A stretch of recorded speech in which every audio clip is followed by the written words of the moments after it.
Tonight, more on our News 12 special series, Remembering 9/11 10 years later. And moments after the terror attacks, many Americans felt compelled to do something, but only a brave few actually took action.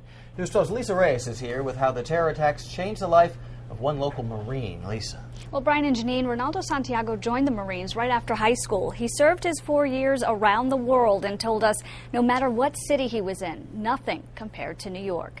He was a civilian on 9/11, but by the end of that day, he knew he had a different job to do, calling the Corps, ready to take action. It was a strike against America, but to me it was a strike against my hometown. The beacons of the New York City skyline no longer watching over the city that never sleeps. You can't just take that sitting down.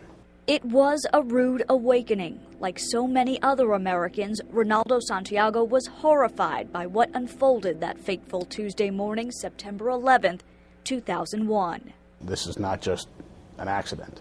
Just hours following the attack, this Marine sergeant from Haverstraw did what he swore to do.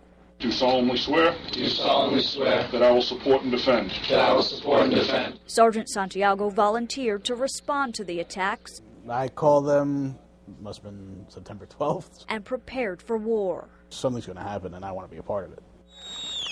I can hear you. The rest of the world hears you. And the people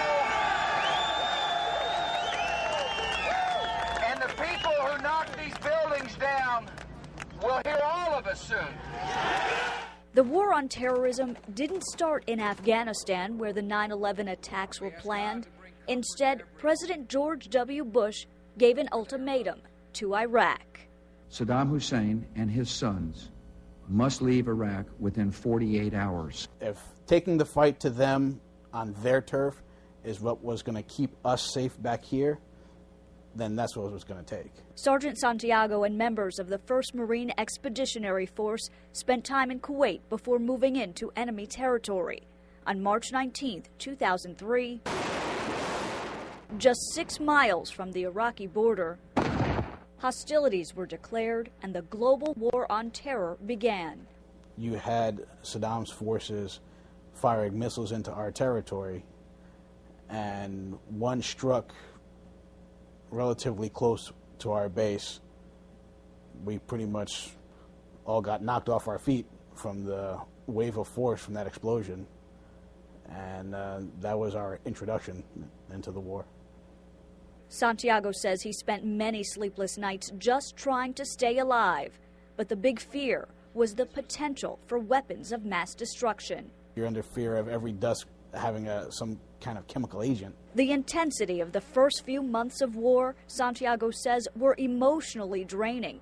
By December 2003, the once powerful dictator had finally fallen. Saddam was captured and executed for crimes against humanity. No weapons of mass destruction were ever found.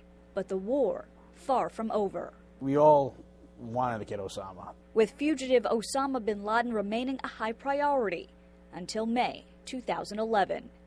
The United States has conducted an operation that killed Osama bin Laden, the leader of Al-Qaeda. USA! USA! USA! The cheers of redemption quickly turned to reflection. My Marines are still out there. 10 years after the Twin Towers fell, thousands have died fighting for freedom, including 19 Hudson Valley soldiers. Santiago knows he is one of the lucky ones. That feeling of luck also comes with equal amounts of guilt. He got to come home. Would I be prepared to lay down my life? Would I be prepared to come home in a coffin? The thoughts crossed my mind. It almost happened several times. But I can say that I was doing something that I believed in. Something that if you asked me, would I do it all over again? Would I make the same choices? Without hesitation, I'd tell you yes. Santiago spent 5 months fighting in the war on terror. That mission became known as Operation Iraqi Freedom. For many in his unit, it was their first taste of combat. Brian and Janine, everyone in his unit made it home. That's good news Incredible. there. Brave young man with a very compelling story. Courageous, Lisa Reyes, yes. thank you so much. Thank you, Lisa. Now, for more on our News 12 special series, Remembering 9/11, you can go to channel 612, News 12 Interactive, Select IO Extra. We've got all the stories there for you. And a reminder, News 12 will have continuing coverage of the 9/11 remembrances on this, the 10th anniversary of the attacks in New York City, Westchester, and across the Hudson Valley all day this coming Sunday, September the 11th.